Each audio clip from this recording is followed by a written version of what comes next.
Fala galera, hoje nós vamos falar sobre os conflitos entre Israel e a Palestina e as consequências que isso pode causar aqui pra gente no Brasil. Também nós vamos falar sobre o relatório Focus dessa semana, que manteve as projeções para o PIB, IPCA e Selic, só alterou a questão do dólar. Também vamos falar sobre a CPI das pirâmides financeiras, que chegou ao fim, sugerindo regulamentar o uso de milhas de empresas aéreas. Também vamos falar sobre a nova fase do programa Desenrola, que começa hoje, dia 9 de outubro, e promete renegociar dívidas de até R$5.000. Também vamos falar sobre o corte de gastos que o brasileiro vem fazendo para equilibrar suas contas, enquanto o governo diz que é mais fácil elevar a arrecadação do que cortar gastos esse ano. Mas antes, eu vou pedir para vocês deixarem seu like e se inscreverem no canal, porque é um trabalho de pesquisa que dá trabalho para fazer.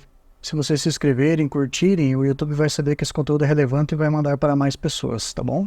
Como todos sabem, hoje nós estamos no terceiro dia do conflito entre Israel e Palestina. Começou no sábado e hoje as bolsas globais abriram com a realidade de uma nova guerra entre Israel e Palestina. Palestina atacou Israel, isso aí já não é mais segredo para ninguém. E como que isso vai impactar as nossas finanças, como que isso vai impactar os nossos investimentos aqui. Então, primeiramente, nós temos a realidade das contas dos Estados Unidos, que podem não fechar. Os Estados Unidos que já veio de uma notícia de aumento do emprego na semana passada, e isso não é bom para a inflação. E o que acontece quando a gente tem um aumento do emprego, quando a gente tem um aquecimento da economia?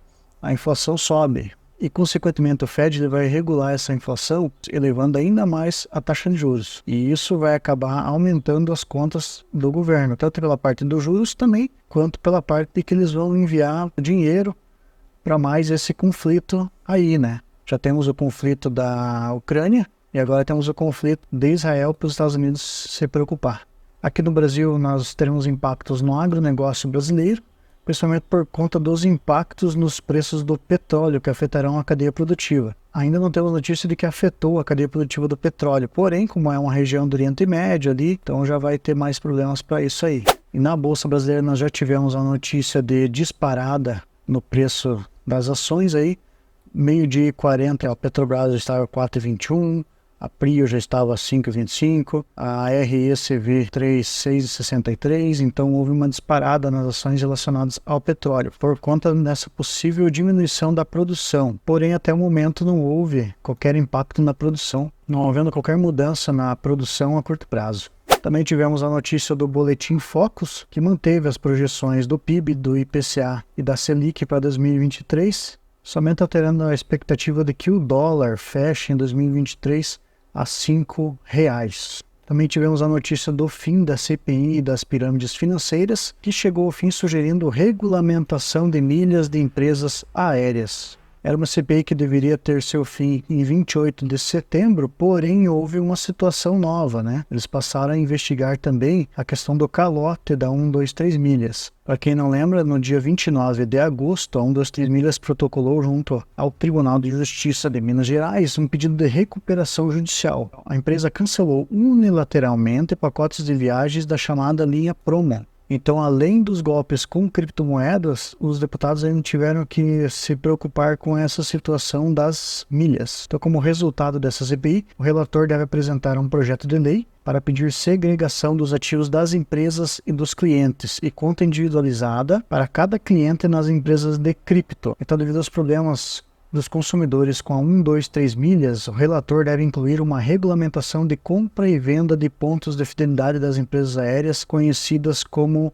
milhas. A CPI ainda trabalhará em parceria com a Polícia Federal e a Receita Federal para sugerir o indiciamento dos sócios e donos das empresas envolvidas em esquemas de pirâmide financeira apurados pela comissão. Também temos a notícia da nova fase do programa Desenrola, que começa hoje, dia 9 de outubro, e terá a renegociação de dívidas de até R$5.000. Lembrando que essa renegociação ela se dá por uma faixa de renda específica para todas as pessoas que possuem uma renda de até 2 salários mínimos ou inscritas no CAD único do governo federal. Essa etapa pode beneficiar mais de 32 milhões de pessoas. Lembrando que podem ser negociadas dívidas bancárias e não bancárias, como contas de água, e de luz. Para as dívidas acima de R$ 5.000, elas poderão ser negociadas até R$ 20.000, porém deverão ser feitas somente à vista. Por quê? Porque não tem a garantia do Fundo do Tesouro Nacional.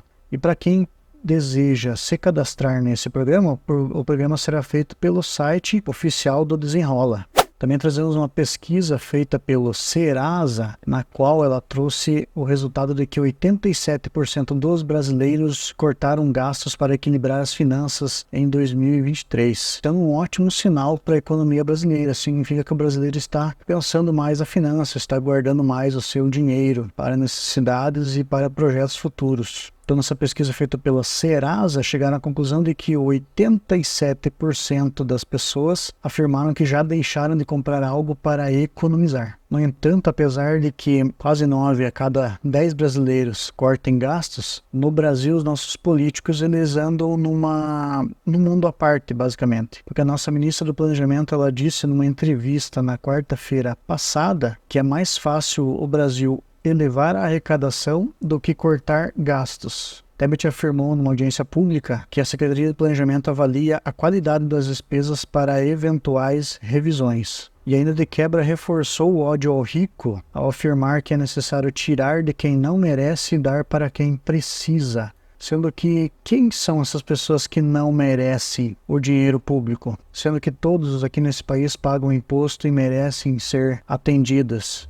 Quem são? Caso a ministra ainda não saiba, nós estamos em um país onde todos pagam imposto. Até os economistas do G1 avaliaram que o governo falhou nos primeiros 8 meses ao não dar ao corte de gastos o peso que deu à elaboração das medidas de aumento de arrecadação. Eles também apontam que sem o corte de despesas será mais difícil atingir a meta de zerar o déficit das contas públicas em 2024, uma vez que o aumento da arrecadação previsto em 168 bilhões em 2024 é considerado incerto. Enquanto a população corta gastos, o presidente Lula se envolveu em mais uma crise institucional. O presidente Lula foi acusado em se envolver em uma operação para o banco emprestar 1 bilhão à Argentina para barrar o avanço do Milei. Isso já era meio que esperado quando houve esse empréstimo meio que às vésperas das eleições na Argentina e meio que às pressas, né? Tinha aquela pressa enorme de mandar dinheiro para a Argentina. Segundo o Estadão,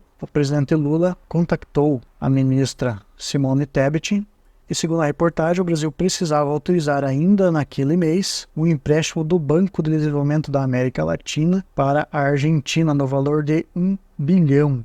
A Argentina que está numa situação dramática realmente, porém esse dinheiro não serviria necessariamente para ajudar a Argentina, mas principalmente para ajudar a campanha do candidato Massa, demonstrando que o nosso Planalto tem feito de tudo para dar força ao ministro da Economia Sérgio Massa, que disputa a cadeira de Fernandes e esteve com o Lula em Brasília em 28 de agosto. Pessoal, se vocês gostaram do vídeo, peço que vocês se inscrevam no canal, comentem, deixem o seu like, para o YouTube saber que esse conteúdo é relevante e indicar para mais pessoas. Valeu, sucesso!